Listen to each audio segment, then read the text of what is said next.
You're listening to an Anazao Ministries podcast.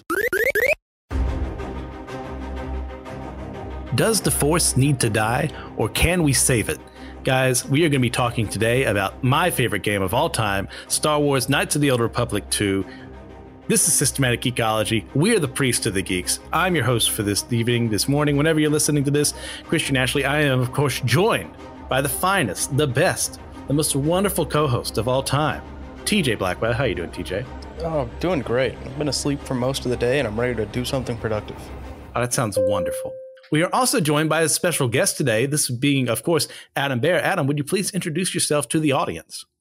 Hello, my name is Adam. I'm a fellow geek and nerd of all things of this and many subjects. So I'm really excited to be here and be talking with you guys. Excellent. All right, as we always do with these episodes, we're going to start with asking what everyone's been geeking out on. So I leave that open to you guys to answer first. Man, I've just started reading Akame ga Kill just because I heard that the ending is different than the anime. I also never watched the anime. It's pretty good so far. I think it's a fine baby's first edgy anime for everyone. I don't particularly care for it, but I'm glad other people do. Adam, what about you? I recently have been reading through the Harry Potter books again, and I'm surprised how much I'm enjoying it. I think I've read it. This is like my third time reading through them, and I've enjoyed them in the past, but I'm just really enjoying it this time around for whatever reason. I don't know if it's the innocence of it all, and it reminds me of a better time when I was younger or what, but I don't know. I'm really enjoying it this time around. So I've been geeking out about that. I'll never forget my sister and I fighting with our parents to be there for the premiere of the last novel and fighting with her over who got to read it first and how long we got to read it. I love those books so much. They're very near and dear to my heart.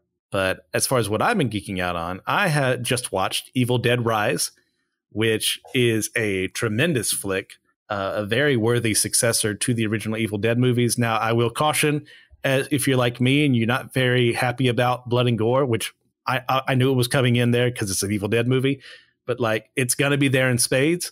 If you don't like those things, I would say to avoid. But as far as the film goes, excellent movie.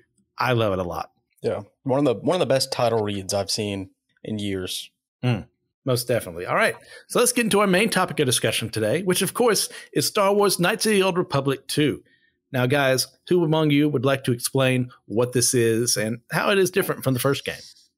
So mechanically, No, don't let me interrupt you. You go ahead. You go ahead and do it. I'm the guest here. I won't step over you.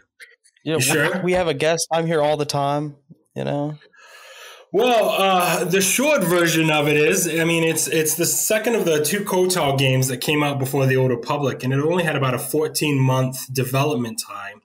And it's was handed off from BioWare to Odyssey, who has a knack for doing fairly good games in a short period of time. I mean, they also the ones who did Fallout New Vegas, which was hugely popular.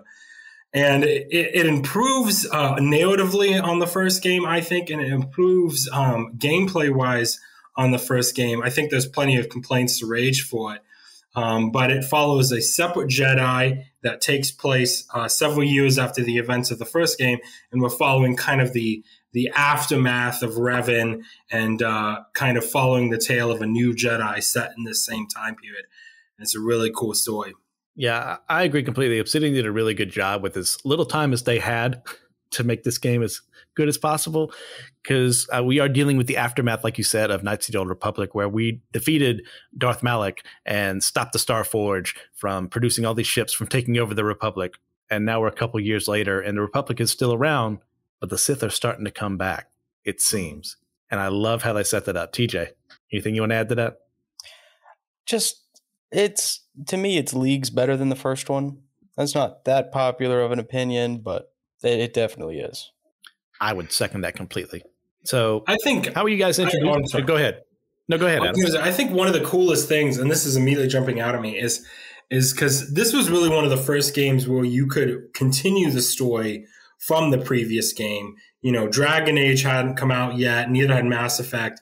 And so this idea of leading from one game to another, and they did it so masterfully with the conversation early on with At and Rand, where you kind of just go through the events of the last game and establish. I'm still so impressed by that conversation and how natural and non-awkward it felt, and how it does affect the rest of the game. Oh, yeah, those dialogue options at the very beginning were a very clever way of doing that, and I really respect that decision. Yeah. All right, so how were you guys introduced to the second game, and was it the first for any of us here? It was the first one for me. It's actually like the first video game I have like lucid memories for, except for maybe Turok Evolution. Oh, we just bonded. Which was also good. We just became best friends. I'm a huge fan of the Turok games. So, yeah. What about you, Adam? It was because I remember I have very vivid memories of the first game coming out and everyone talking about it and everyone being excited. And for the life of me, I could not find a copy of it anywhere. It was so hard to track down at that point. So when the second game got announced, I immediately pre-ordered. It was the first game I ever pre-ordered. I was really excited about it. And I actually had not played the first game very much compared to when I got the second game. So the second game really was my introduction to the franchise. I think maybe I had beaten the first game once in like a dead mad race. Someone had let me borrow it or something. And so it was like a dead mad race through it. So I didn't really get to explore like I did with KOTOR 2. So, yeah. Wow, I'm surprised. I played the first one first. I was around 13 when it released. And my dad had gotten it for me because, like me, he's a huge Star Wars nerd. And as a dumb 13-year-old, I bungled my way through my first playthrough of that. And then the sequel came out. It's like, of course, I want to do this again. It was so much fun the first time around. So as a slightly older dumb kid, I went through this and had the time of my life. I can't imagine going back to KOTOR 1 after playing this first. But you know what? You guys did it. Yeah. Well, it was different. It was different. I mean, definitely. I don't think a second playthrough of KOTOR as meaningful as the second playthrough of KOTOR 2. Like, I feel like once the big reveal happens, you really only have two real playthroughs of KOTOR 2. Of KOTOR 1, you have the light side or the dark side playthrough. With KOTOR 2, there's a little bit more nuance. There's a little bit more to do. Trying to get better, stronger affiliations with your companions, having those companions actually go with you on missions, the fact that you can change some of them into Jedis and how that changes your gameplay. That was enough that I ended up playing through it several more times than I've played through KOTOR 1. Yeah, I play KOTOR 2 at least once a year, and I've played KOTOR 1, I think I've played it through maybe 3 or 4 times. I'd say about the same for myself. There's a lot you can do in this game for the randomization, especially when you're able to do it on PC and get the restoration mod, and that changes things up immensely. I didn't know there were certain items in the game you couldn't have gotten if you weren't a certain level. It's mind-boggling, and thank God for that mine glitch where you can plant 15 mines in one area, move to the next area, plant 15 there, and then move back and back. Even as a kid who had no patience at all, I did that so I could level up. I didn't start doing that until maybe a couple years ago. Until then, I was just enjoying the experience. Well, I discovered it by mistake completely. And so, wait, I just leveled up from something. I accidentally placed this mine here, then moved to a new area and came back and I leveled up from doing that. I was like, wait, can I get more experience points from doing this? It's like, yeah, I can. And that's definitely a bug. It's not a design in the game, but yeah. So moving on from there, one of the things introduced by later word of God, and for those who know what that means, is like as someone from the development team or someone who created like the original author saying this is something that is in something that I made. And then later canon at that point would be making the Jedi Exile canonically female. Now, how do we feel about making a customizable character into a specific person? And have we played as a female exile? I think it's fine, really. And yes, of course I did. Yeah, you did. Adam? Yeah. I was actually in my first playthrough. I was going through this phase at the time where I was playing RPGs as a girl for whatever reason. So my first playthrough was a female guardian with double-bladed lightsabers. And I remember how immensely powerful and fun that was. and heavy armor and everything too. So I wouldn't have very many force powers, but I could fight him off with the best of them. Yeah, I played male first, and then later on, when I learned the Jedi Exile was canonically female, I was like, "Huh, that's interesting." And so I went back and played as one. Because I want to play the canon version of the game. It's kind of like one of my gripes against the Elder Scrolls is just how murky things are with past protagonists. And I understand why they do that, because they want you to feel like your character was the character. And if they get specifics into it, that can't happen. But as far as KOTOR 2 is concerned, it's very rewarding and enriching playing on the female side of things. The only other thing I have against it is that you can't bring Handmaiden with you. As a female exile, you get stuck with Disciple, Michael, he's okay, but it pales in comparison to Handmaiden Brianna. So yeah, I have no issue with this whatsoever. It makes perfect sense for why a female Jedi could be the main lead of something. I know there was a lot of outcry when it originally happened, and I just rolled my eyes and moved on with my life. What about you guys? Yeah, I didn't really care much at all. I was like, that's cool. Disciple is lame, but that's cool. Yeah, he was very confusing to me because he didn't make sense. And I understand why they made him a soldier class, because, they wanted him to parallel the Handmaiden really well, who was a soldier class. But it never made sense to me that he would be such a scholar and be such an intelligent person, and yet he would be a combat class. I really think he should have been a scout or a scoundrel and then gone into being a sentinel versus a guardian. So thematically, that always bothered me. He didn't make sense in his play style versus his characterization. And that always bothered me. So I never liked using him.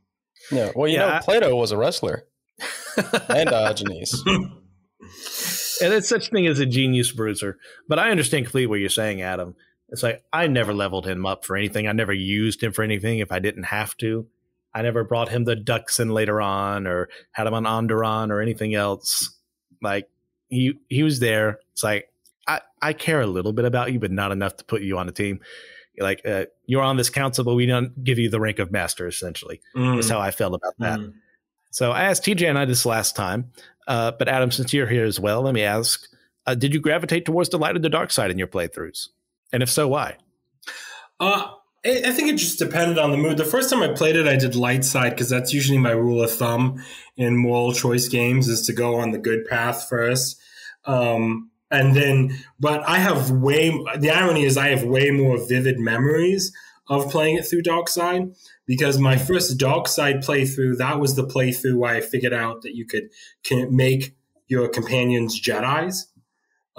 So that became a really fun sub goal, and it's really easy as a dark side character. I had so much trouble doing any of it as a light side character, but as a dark side heavy force wielding character, it was so easy to influence my companions. So by the end, I had several of them were Jedis, and that was pretty cool to have just this group of dark force wielding Jedis, including Handmaiden, of course, became a dark force wielding Jedi. Yes. It's also easier. Like, just in general, dark side is easier because it's cheaper to use Force Storm, which is just the best force power. Oh, absolutely. You just run in Force Storm. It does, it didn't work the first time. Force Storm again. Do it again. You've spent like 12 force points up to this point. Do it again. Now you've started to notice that your bar is going down. It was just too easy. But yeah. Go ahead, TJ. Yeah. I always played on light side. Light side, or just the choice that I would make, which is light side, just not super, super light side. But now I do try, if I decide to go one way or the other, I try to take it all the way to either extreme so I can go into the cave on Korriban. So it also makes your character stat screen look better. Very true. Yeah, I think I shared this on the last episode we did, but I was not allowed to be on the dark side when I was a kid. Which, I think that's just part of my parents saying, like, hey, make these good moral choices because that's what you should be doing in life. And still to this day, I can't even think about doing some of those dark-sided actions. It just feels so... I know they're not real, but after spending so much time with all these characters, they feel real to me. So I just can't bear to see them hurt. So, yeah, I still remain light side all the way. I know the dark side gets some really cool things, like one of the lightsaber crystals that you can get is pretty cool, like Calaxia or whatever it is. Yeah, I like that a lot. Okay, as well, one of the things, like the first game, we have a ton of really great companions to act as your core cast for this game. Like, is there one in particular that you guys were more drawn to than others? I mean, for me, HK-47 is one of my favorite characters in Star Wars canon, period. I love his comments. I love his characterization. I love his voice actor. I meant to look up his voice actor. I just love everything about the character and how he plays. And I would look for any reason, whether I'm good or dark. I think one of my biggest contentions about KOTOR 2 is how much more difficult it is to get him and have him through the portion of the game. I think that's my biggest contention because he's sitting right there, and all I want to do is hear him refer to people as meatbag, and I can't, and that's really disappointing to me how tough it would be. Yeah. I think there was a couple playthroughs where I would actually, because I don't know if it's still the case, but I know that if you're Nar Shaddaa, you could miss a piece. There are ways to miss a piece, and you could go the entire game without reactivating it. And that would happen to me on some playthroughs. I would forget to grab something, or I'd forget to take one of those crucial steps, and I would miss out on that playthrough, and I'd be really disappointed. Yes. Yeah. Bowder. Really? Bowder is always with me. Always. Walk me through that. He's just cool, man. What do you mean walk you through it? He's the coolest. It's got I was going to ask another question as well. Okay. No, I respect it. It was hard to limit myself to this answer. HK-47 is a great answer as well, but I chose Mira for mine. I love her introduction as this bounty hunter with a heart of gold who is like, hey, like, idiot, you really don't know what you're doing here. Like, you don't understand how to play this game. You just kind of bungled your way into starting a war between the bounty hunters over you. And then finding out later on that you can turn her into a Jedi. You can have this really gruff person who doesn't want to get close to people, and then find that there's, like I said, a heart of gold in there that actually wants to help others and inspire others, and turning into a Jedi. I love that so much. Her rivalry with Hanhar has always been a lot of fun. I've never had Hanhar as a companion, obviously, because you have to be dark-sided for that. But I love Mira. I love, like I said before, I love Handmaiden as too, for her journey of breaking out from her family, being this outcast, even though she looks identical to her sisters. she because of how Echani work, she had a different mother, right? Or a different father. I'd have to re-look it up. One of the two. And because of that, even though she looks identical, they can still tell the differences. We can't. And her journey to become a Jedi as well. Of course, my boy Candace is there. Can never get mad about him. Let's see, T3 is just reliable to have. Physis is okay. So do we have our least favorite companion besides Michael? Hanhar. Okay. What about Hanhar? Mira was just such a better option, and you could only get one of the two depending on your affiliation. So every dark side playthrough, I end up with Hanhar, and I'm like, wow, that's super useful. And then he's never in my party again. How about you, Adam? The I can't remember his name. It's completely eluding me. The droid, Goto. T3 and 4? Goto. Yeah. Not the droid, the flying medical ball. The words just flew at my brain. They're just gone.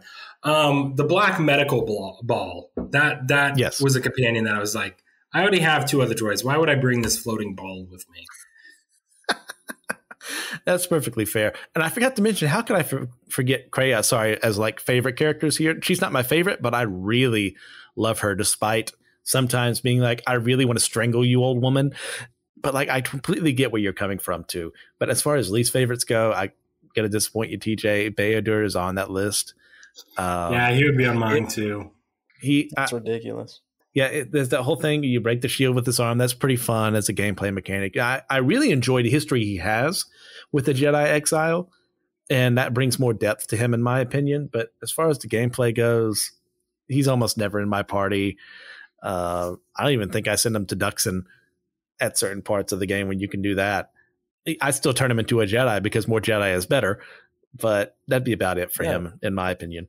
He's a really, really good Jedi Sentinel. Go ahead, Adam. When I played him, the only way you could effectively get him, when I played it, Because it's been a minute. It's been a minute. I actually started downloading it last night.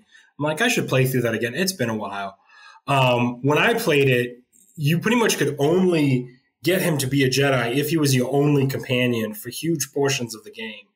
And so that was kind of a turnoff for me to deal with him, because I'm like, I want to be able to, I like the whole concept, the whole companion concept.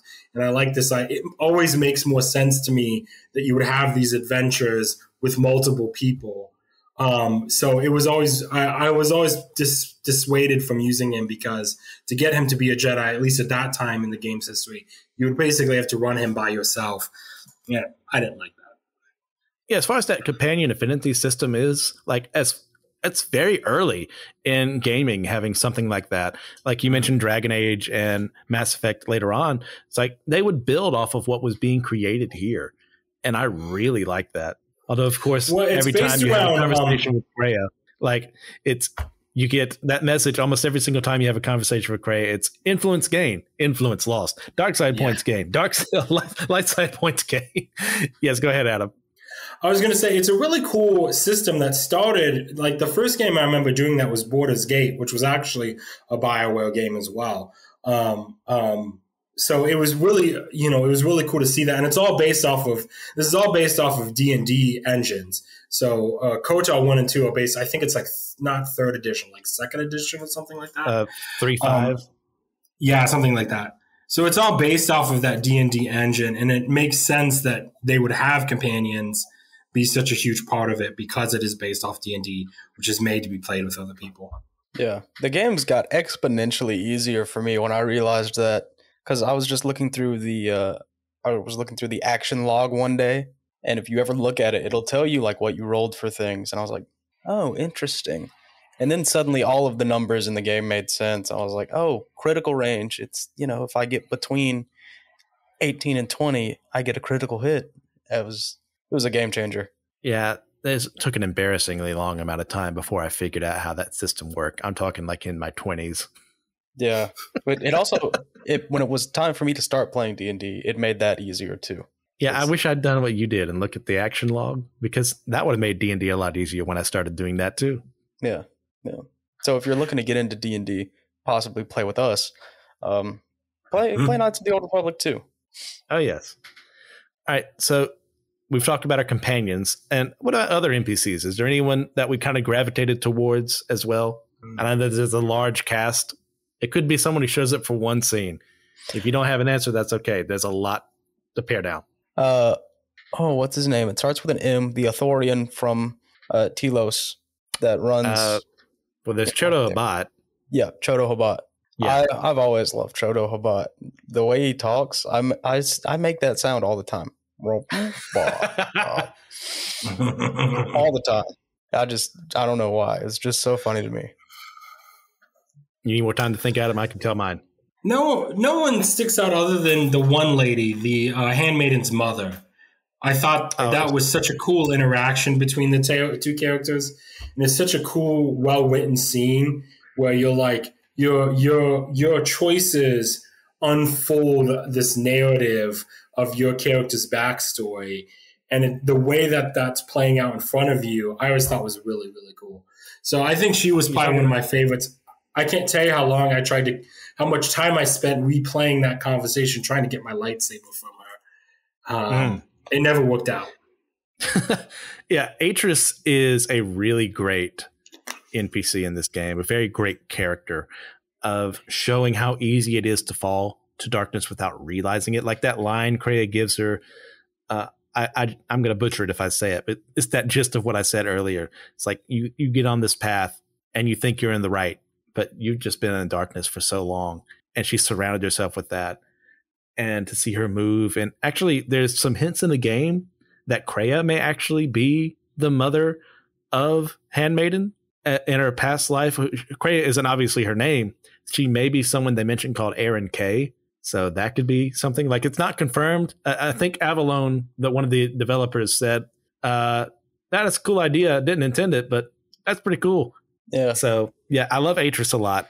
Mine actually is a guy you meet for one scene. And it's when you're on Dantooine, you're going to the cave to rescue Vrook, right? Lamar, the one always obstinate Jedi who's always got to be in your face about stuff.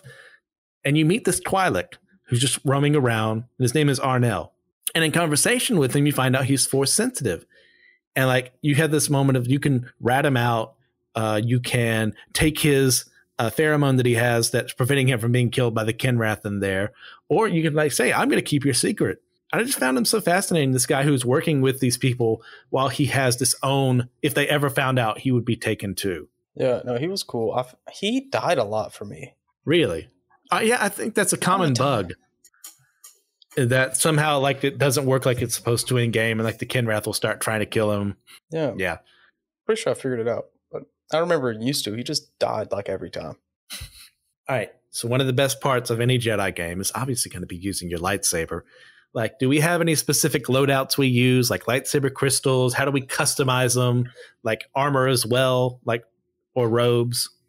I always try to use like the character crystal, the one that's named after you. And I really like orange and silver, so I'll usually pick up 2 lightsabers and go orange and silver and build on crit chance. I can't remember what the crystals are called ever, but you know, I had to look up a couple of mine. Build. That's a good one. Expand that range, put on the focusing lens. Almost definitely. Yeah. How about you go robes or armor? I usually go robes. By the end of the game, like I'm not role playing anything. I'm just gonna walk in, force storm a bunch of times, swing the lightsabers if I'm feeling frisky. I don't really get hit a lot by the end of the game. So fair enough, Adam. Well, when I first played it, I played it through as a Guardian with double-bladed lightsabers, like I mentioned. And I did armor. I did not know that force. I didn't know about force jump, so I did not realize that it didn't take effect if you were wearing armor. Gotcha. So I didn't actually learn about that ability till after I had beaten both KOTOR 1 and KOTOR 2 as Guardians with armor. And someone showed me later on. I'm like, oh, I was missing out on that. So from that point on, I pretty much used robes, whether I was a Guardian or a Sentinel. No, not a Sentinel. Which was the one? Because I'm having a brain fog. So there's Guardian, and then there's Counselor, and then Sentinel. Sentinel is the pure Force, right? Consular is pure Force. Counselor. So I would usually build a character based off of either the Guardian or the Counselor, because I really liked, even as a light side, I liked the pure Force build, because they actually didn't need a lightsaber at all. Their melee, for whatever reason, their hand-to-hand melee profile was pretty beastly on their own, and you would still have some pretty cool Force powers that were not damage dealing. So most of my playthroughs were one of the two. I didn't do dual wielding lightsabers in the second game because that was such a huge staple of my first playthrough of KOTOR 1. Was my first Revan actually did the double bladed lightsabers, the dual wielding lightsabers. So I had always had an issue doing it in the second game. If I did do it in the second game, it was the regular lightsaber and then the short lightsaber would be the combination. So yeah, DJ, I forgot to ask. Did you go Sentinel, Consular, like Watchman, Weapon Master? I would go Consular. So I went normally Sentinel and Watchman, not for any mechanic reasons for the Watchman part, but for the Sentinel, I'm fairly certain they're the ones that get the most skill points. And I'm a skill monkey by nature. So I want to put as much as I can into a certain stat. That's why, even though I know it was detrimental, I always increase my intelligence above any other stat in the game. There's so many better options than doing what I do, but it's to have fun. So as far as lightsabers are concerned, I always did my own crystal as well, named after your character, like TJ said. Then I would pair that normally with the Solari crystal, which is the light-sided option you get, because there's a dark-sided crystal and a light-sided crystal that are specific to those. If you are dark-sided, you cannot take this, and vice versa. Then for the next one, I would normally take, I think it's Ankari's Sapphire, and then the kyber crystal, and combined them for my second lightsaber. I did 2 lightsabers of the same size and bonded them together. I don't really think about the lenses and all that. Whatever was the best one to do more damage, probably. Now, as far as armor, I always went with like the Jal Shea or the Zayton Shah armors, which were armors made so you could cast the Force in armor, as opposed to other versions, which you can't do it because of gameplay mechanics. Because that way it just felt kind of cool to be in armor and then like force storming people, even though I'm on the light side, because I think you can do that. We talked about Grey Jet on the last game we discussed. But yeah, that's how I decked out. Yeah, those are awesome. I did almost always put on the rebreather and keep it on for the whole playthrough. Well, you never know when you might end up in the Jek Tar again. Yeah, just in case. But yeah, it was just called Sith Master or Jedi Master and Sith Lord. Gotcha. Yeah, because there's Assassin and something else on the Sith side. Yeah, I know them very little because Marauder. I never did it. Marauder, thank you. That was the Watchman. Oh, the reason I picked Watchman is because when I learned like there are Jedi assigned to a certain sector of space and their job is to find Force-sensitive people. That sounds like so much fun. That's exactly what I would want to do. And so, like, I don't know if it pairs up well mechanically. I'd have to look things up, but I always went Sentinel and then Watchman because it just sounded cool to me. Yeah. If I wasn't playing a Jedi Master, if I am going to be a Sith, I'm going to be a Sith assassin. Oh, yeah. All right. So, like the last game, we have plenty of planets that we got to explore in KOTOR 2. Like, you guys have a favorite one to go to, and we'll talk about least favorites after that. I love going to Nar Shaddaa. To me, it's like one of the most fun parts of the game. Oh, there's so much you can do there. There's so much. I mean, you can just bungle around, trying to figure out what's going on, trying to find Zez Kyle, I think is the Jedi Master there. Like finding it's not the Syndicate, it's the Exchange. I'm thinking of Cowboy Bebop. Yeah, the Exchange. So much fun. Yeah, it's so good. And if you have a least favorite.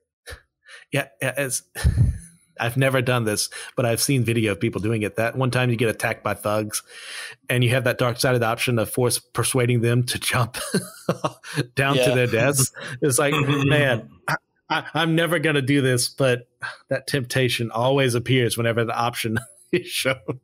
Yeah, no, I definitely have done that. It's like, I've done it. In the hole. And they were asking for it. You're going to start a fight with me right here? You're going to yell at me? I'm just trying to enjoy a nice walk around the city. And you can also find that one merchant there who sells the HK pacifist program to install and like wreck his world for a little bit. It's has some of the funniest dialogue in Star Wars total, in video games as a total. All right, we'll get to least favorites later. Adam, what about your favorite planet?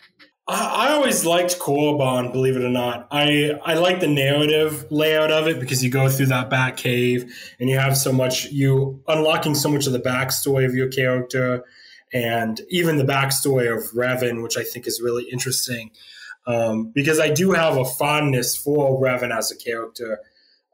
So that was fun for me. I think that would probably be my favorite planet just because of the story aspect of it and what it unlocks as as the story unfolds. Well, it makes perfect sense too why it's abandoned and lifeless after the Sith Academy is no longer there as far as students and teachers because the Republic has won and they've beaten the Sith back, and all that's left behind are the dead and the Force ghosts around them, and of course those giant crocodile reptiles that there is totally an exploit you can use in one chamber to touch a corpse when you're told by Kreia not to do, and they'll reappear over and over again, which gives you infinite XP. I never used that. Why would I be talking about that? I did do that one a few times. I think it's such a cool, interesting narrative structure too, because whether you were a good Revan or a bad Revan, to see how it didn't change anything between the two games is actually a really cool narrative structure. And it's kind of a fun, interesting conversation of futility almost. Because whether you're a good Revan or a bad Revan, you still find everything the way it is. And that's kind of interesting to me. And I liked it. I didn't think it was a bad way to go. And I think they did a good job in conversation justifying it through, a lot of it was done through Kreia and the conversation with Atten, So that was really cool to me. Yeah, I think it's a really good point to make because one person can only do so much. It's like, yeah, you're the hero, but crime's still going to happen on this world. Like people's lives are still going to get lost here because Revan has to leave. We find out later on in the game to do other things to try and find the true Sith. But as far as Korriban is concerned, I also really love truly our first confrontation with Darth Sion, like lightsaber to lightsaber, if I remember correctly. And then finding out, man, no matter how many times I put this guy down, he keeps coming back up. That's terrifying. That's disturbing. After he's been chasing you this whole game. That's a really great moment there. Now, as far as I'm concerned, favorite planet, it's not Dantooine. It's not Telos. It's definitely not Malachor 5.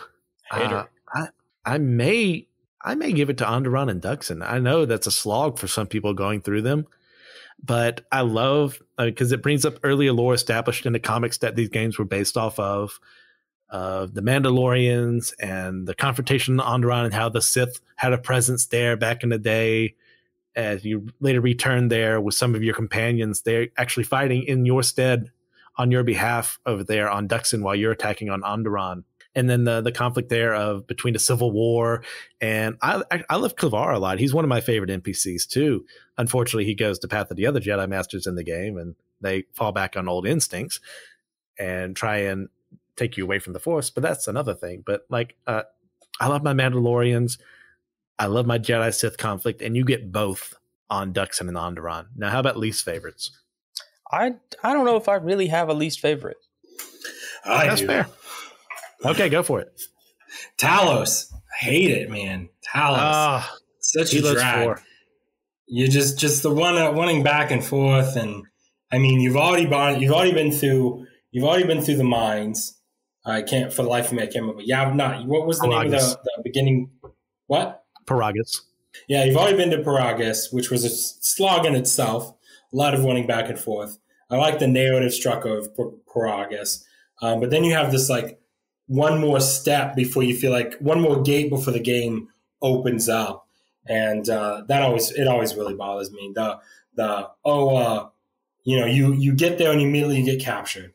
Then you're sitting in a jail cell, and then you wait in the jail cell for a little bit. Someone comes in. Then you get sent to another room after you fight that guy off.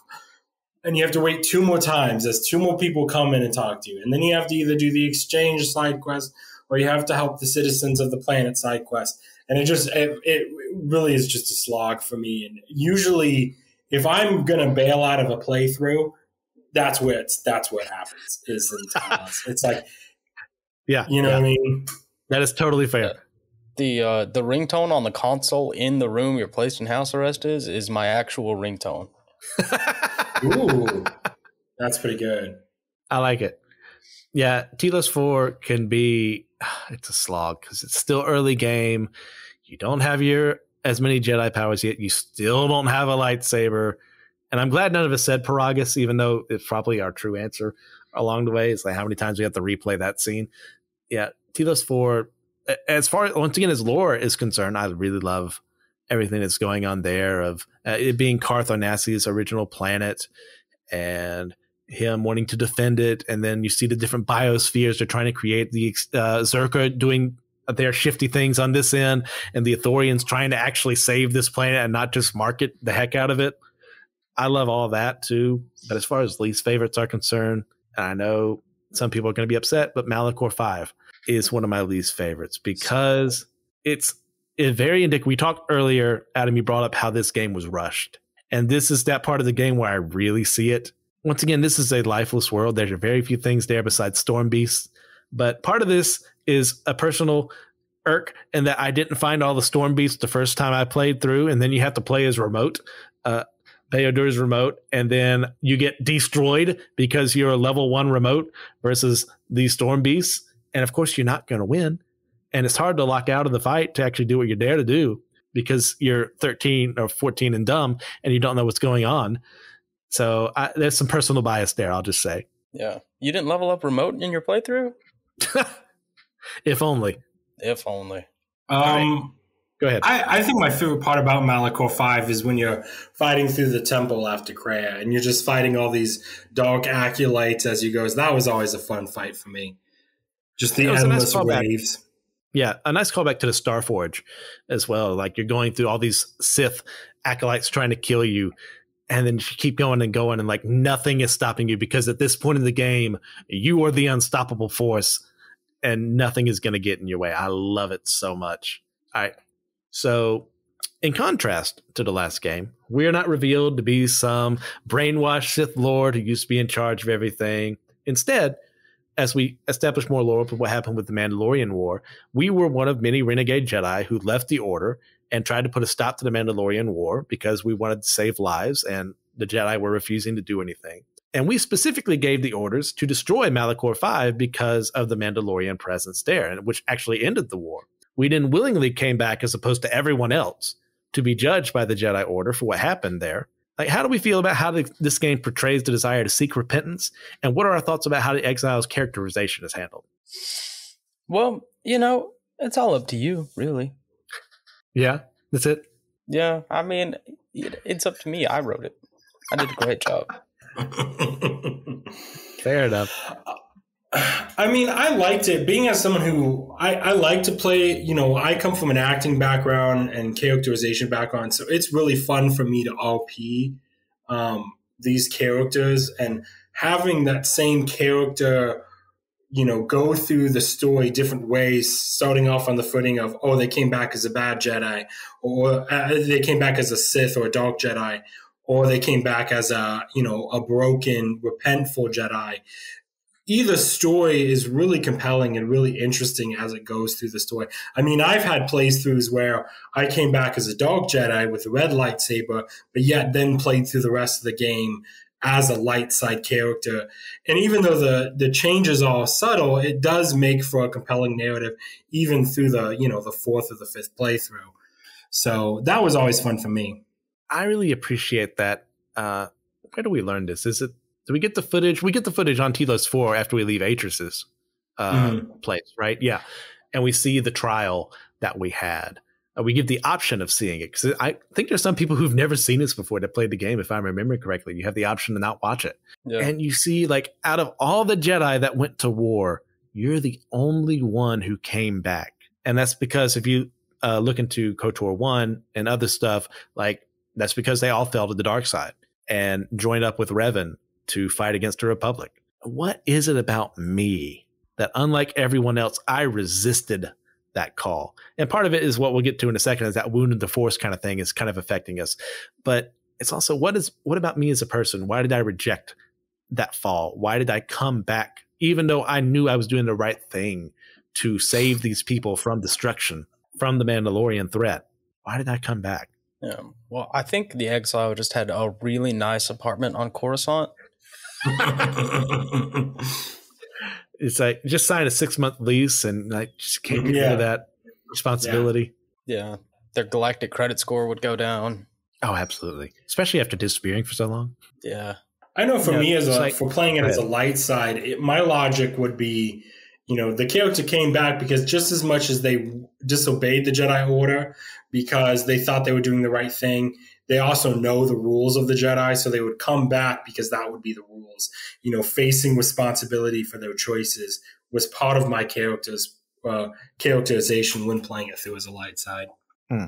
I think there's that really great scene when you finally reunite all the Jedi Masters and they're trying to remove you from your ability to harness the Force.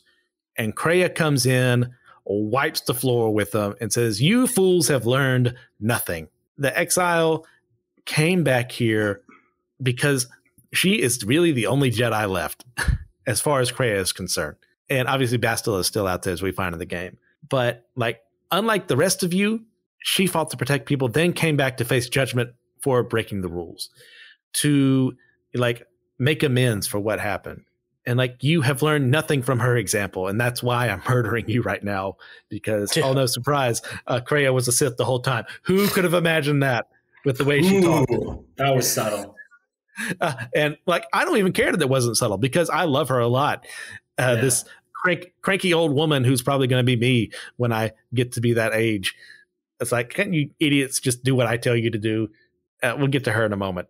But what we find is one of the reasons why they're so afraid of us is because as a result of our actions in destroying Malachor 5 with the Shadow Pulse Generator or whatever it is Beodur creates, we give the order that happens. And as a result of that happening, all the Mandalorians dying, all the Jedi dying on that planet, and the Republic soldiers, we are now a wound in the Force. And that has caused us to cause our companions to follow us without even thinking about what they would normally do, without questioning some of the orders that we give. And what are our thoughts about this development? And how does it help differentiate the Exile from Revan? I think it's a really, really good gameplay mechanic. Yeah. Like an actual reason why they just listen to you. But it's really interesting because it makes the Exile and Revan a really compelling parallel. Really, you've got the same thing going on for very different reasons. Yeah, Revan's just that persuasive and a great leader. You are because you're affecting these people's minds and causing them to deny aspects they would normally like talk out against. That's dark. Even if you're a light-sided Jedi in this game playthrough, that's dark. Go ahead, Adam. Well, I was just thinking, I just want to agree with a lot of the things you're saying. It creates for such an interesting parallel because Revan is charismatic, no matter what you play for. He's a charismatic character. And to have this kind of like other character. And it's so fun how the Exile parallels the other Sith Lords almost. You know what I mean? You know, I'm thinking of his name's Nihilus, right? Darth Nihilus or something like that. How he's kind of this open wound and void as well. You know what I mean? And it's just kind of like an interesting narrative parallel that no matter what character you build, they really are reflections of these Sith Lords that you're fighting against. Most definitely. Like the Triumvirate is some of the best villains we've ever had in Star Wars. Mm-hmm. Oh, yeah. For very different reasons. Like not the fact that these people ever got along at some point in time astounds me because they are so different from one another. You got Scion, whose existence is literally pain. He cannot die. He's just that angry, that mad.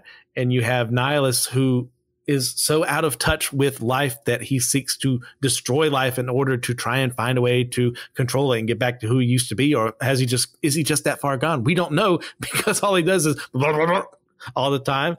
And apparently Vices can understand him. So that's good for her. But we're left in the dark. And then you get to Darth Traya / Kreia, who in my opinion is one of the best written characters in Star Wars. Oh, yeah. And her whole deal of like destroying the Force. As someone who wields the Force, why would you ever do that? Because she sees the endless wars that are going to happen as a result of Jedi wanting to protect and Sith and Dark Jedi wanting to control. Yeah. And, you know, she's so on about that she thinks there should always be somebody trying to fulfill their role. There should always be a Darth Traya. Which I have to agree would make every trilogy better.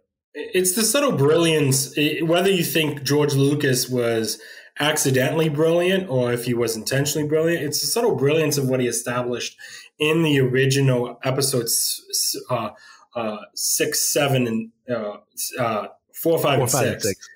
Is you have this universe where history can constantly repeat itself and these things can constantly repeat itself and still have new and interesting adventures in that formula. I mean, I remember hearing one interview, he's like, you know, the stories of episode 1, 2, and 3 and 4, 5, and 6, they rhyme, but they're different. And you even see that here, the writers of KOTOR, even KOTOR 1 and 2, understood that and were able to craft these narratives that really reflected that kind of, this has happened once before, this is going to happen again. And that's what's so fascinating. And that's what really makes this a fantasy universe as much as a sci-fi universe, is it is very mythological in scale. And then you have these almost poetic repeats in history that you can play in.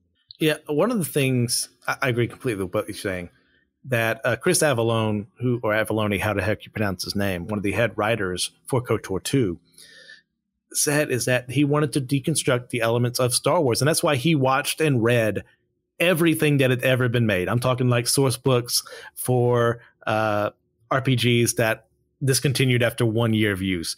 I'm talking the Ewoks cartoons. I'm talking the dreaded holiday special. He watched and read all of it to understand what is Star Wars and how do I deconstruct this, while I believe at the same time reconstructing what makes Star Wars so great.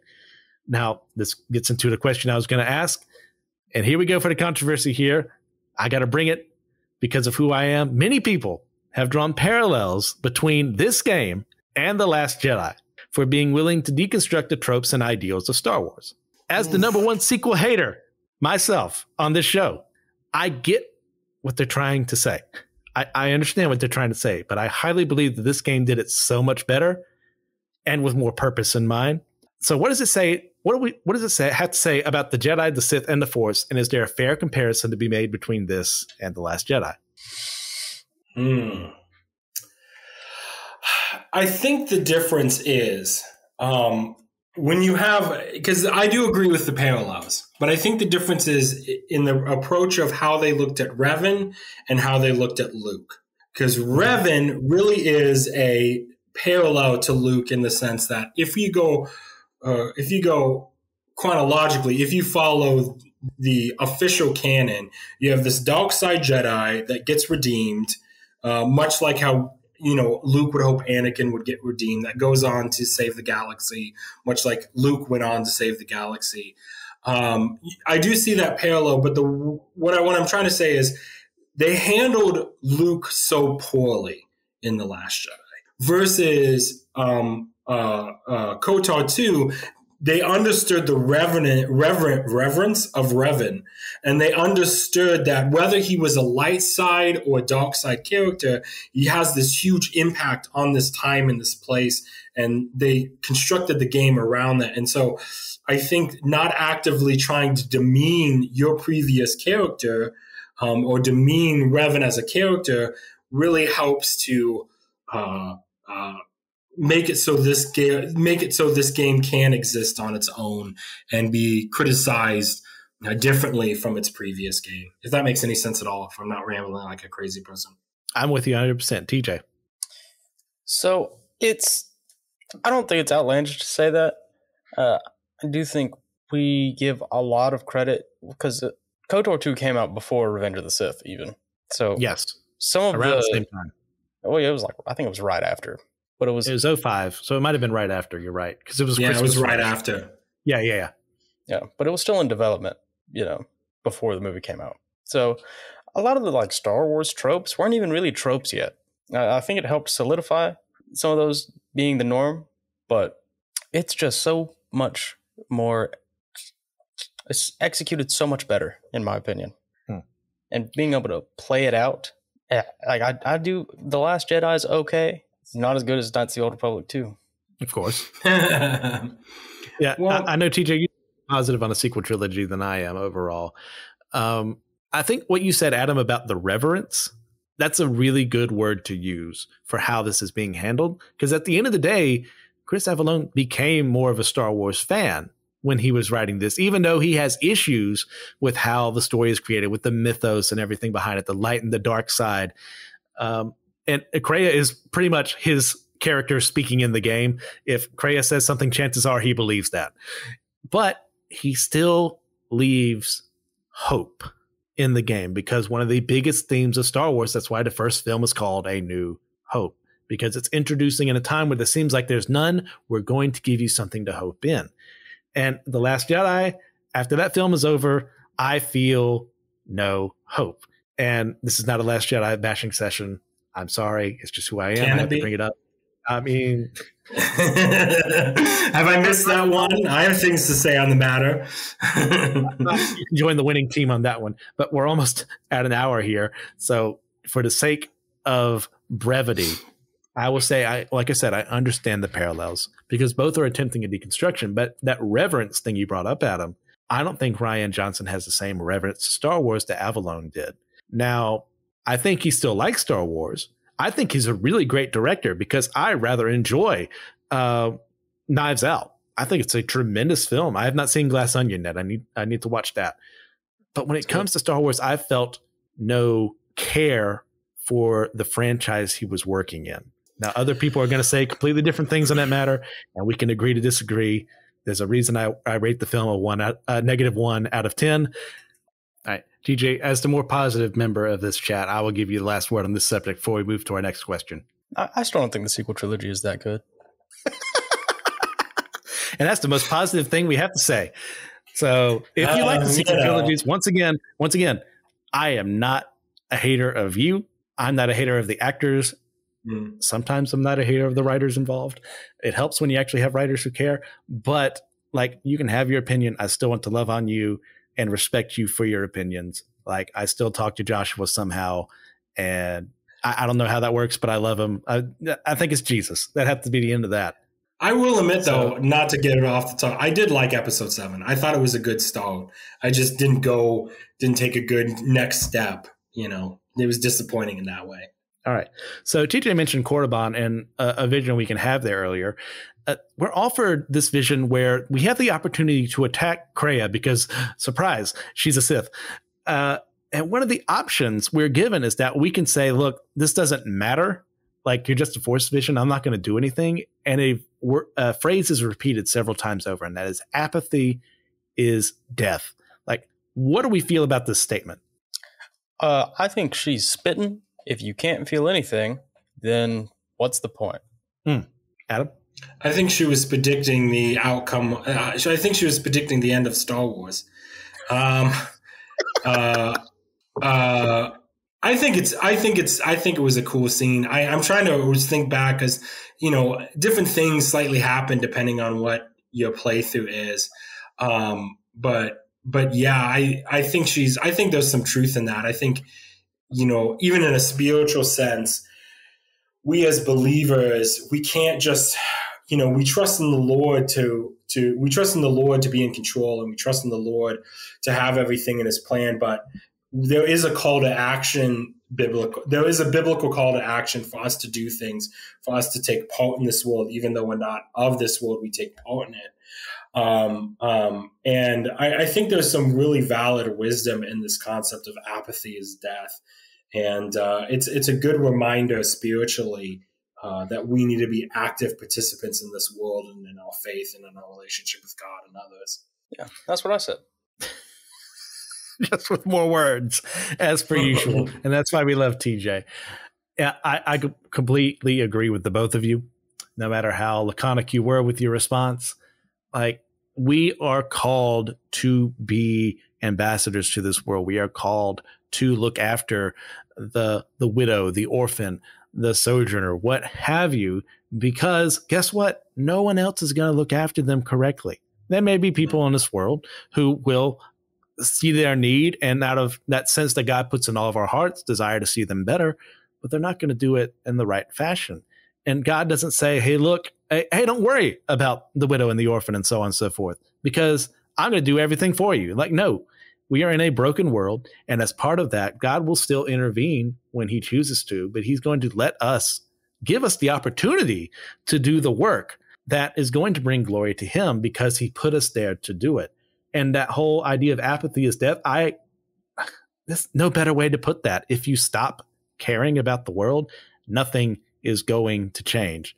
Now, what does that mean for you? It could be something completely different from me. It could mean you get more active politically. It could mean that you start organizing a soup kitchen. I don't know. All I know is what God has called me to do. I don't know what he's called you to do. And that's something between you and him. And there's going to be something. We are not called here to be static Christians. You had something you want to say, Adam? It starts with a prayer. It starts with praying to not be apathetic. I think Brandon Heath put it best in his song, Give Me Your Eyes. The whole chorus is him praying to understand God more completely so he can understand what his part in this world is. You know, and I'm not going to pull up the lyrics right now because then I'll get super teary-eyed when I do preaching, and anytime I have to preach from a lyric, I usually end up getting really super teary-eyed. So I'm not going to do that to you now. But the whole concept of it starts with, you know, if anything, if you don't know what to do or don't know where to go, the first thing we should do is pray about it. And the first thing we should say is things like, God, give me your eyes so I can see, give me your heart so I can feel, give me the people, let me see these people you need me to see, dear Lord, and then give me the strength to do what you need me to do. And I think it starts with there. well said. All right. I know I could easily talk about this for another 2 hours, but we don't all have that time in our lives. Do you guys have anything else you'd like to discuss before we wrap things up? I think Atten is a better character than Han Solo. Oh, yeah. We barely mentioned Atten, and he is one of my favorites too. But better than Han Solo? Oof. Go ahead, Adam. I hate Bazak. I never played. I never tried to play Bazak. I hate it. I think it's a silly milly game. I never did it in either of the two games. No, I hate it. The swoop racing and Bazak, I'm glad they're optional. Go ahead, DJ. No, I love fictional card games, and Bazak isn't that bad once you learn it. I've tried to play Bazak with real cards before. It's kind of like Caravan and New Vegas for me. I also love Caravan. I've only played it 30 times total, so I could get that trophy in New Vegas. And it was an achievement. I was playing Xbox then. That's it. I still don't know the rules. When it's brought up as an option, I go, yeah, whatever. I'll play blackjack. I know how to play blackjack. Caravan's easy. It's basically like you're playing blackjack against the dealer in 3 separate stacks at the same time, and the target's different. I'm glad you understand it. All right. So it's almost like a completely different game. Almost, but not really. TG and I have already mentioned our scores, but we'll say them again. Adam, how would you rate and review Knights of the Old Republic 2 as a whole? Oh man, that is a good one. I would probably give it an 8 out of 10. I definitely have some criticisms about the game. I hate that it takes so long to get the lightsaber, and I hate that you pretty much have to go to Korriban or Dantooine to get it. So I feel like it's always making that choice for me that I have to go to one of them to be able to get the pieces for the lightsaber the fastest. And then I mentioned it earlier, the doing Talos right after Pragus. I'm getting the names all wrong. Doing that mission right after the one is really grating. So that's why I would probably give it an 8 over a 9. Is just because those two things they're really major turnoffs for me when I think about playing through again. And they have talked me out of playing it through again because I'm like, I don't really want to deal with either of those aspects right now. So I give it about an 8 out of 10. Okay, TJ. 10. Good, because I was about to cut your eye out with the spoon if you dared give me a 9.5. Yeah, I agree with TJ completely. This game has flaws. We've mentioned them. Not all that we agree on, but there are flaws in this game. It was rushed. It's not their fault it was rushed, but there's something that could have been done better. Guys who are going to play on PC, play with the restored content mod. It's definitely well worth your time.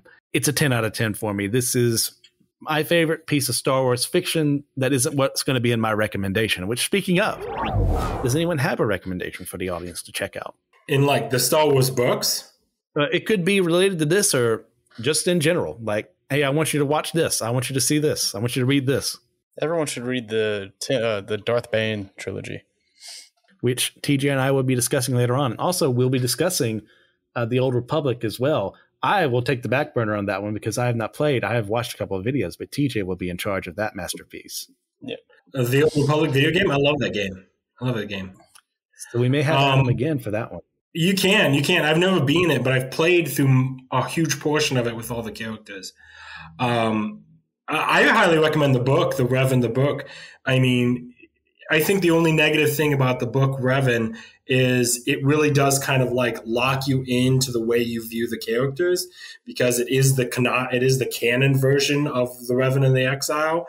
But it is kind of fun to see what their lives were like after the game. So if you really like the two KOTOR books, I highly recommend the Revan book. I think it's a good kind of and it's a good connection between the Old Republic and the original KOTOR games. So, all right. As for me, I'm going to do something stupid and recommend the book that's halfway through an entire set of novels, and that is Traitor by Matthew Stover in the New Jedi Order series. It is, without a doubt, no hyperbole, one of the books that changed my life and how I looked at things philosophically and how I looked at how the Force is handled within Star Wars itself. Obviously, you're going to need a lot of context to get there, so I do recommend the New Jedi Order as well. There's some parts I really like, there's some parts I really don't. But to get to Traitor, I'd say it's all worth it. So that's my recommendation. That's our recommendations for all of you. Guys, thank you again for listening today. Please head out to our website at systematicecology.org. You can go there to look at all of our hosts, look at all of our guests as well, to see which episodes we've been on. And as well, you can also suggest future episode topics for us to pick. We also would really like you to go to our Discord, join there, go to our YouTube page, check out the videos we're producing, and join our Patreon, where you can find not only a couple of other people, but more importantly, you can find Drinks with Tejas, where TJ interviews people to ask them about their drinking preferences. You can also find Manga Mustard and Comic Book Ketchup, where we talk about the manga and the comics we're reading. And also, if you would really like to help fund our ventures to go to Comic-Cons and meet you all in person and to help with the maintenance of the website and the payment for all that, please join our Patreon, even if it's only for $1. That's all you need to give, if you're capable of doing so. If not, never stretch yourself. We're very grateful for those on our Patreon and the people helping out. So at the end of this, remember, we are all a chosen people, a geekdom of priests.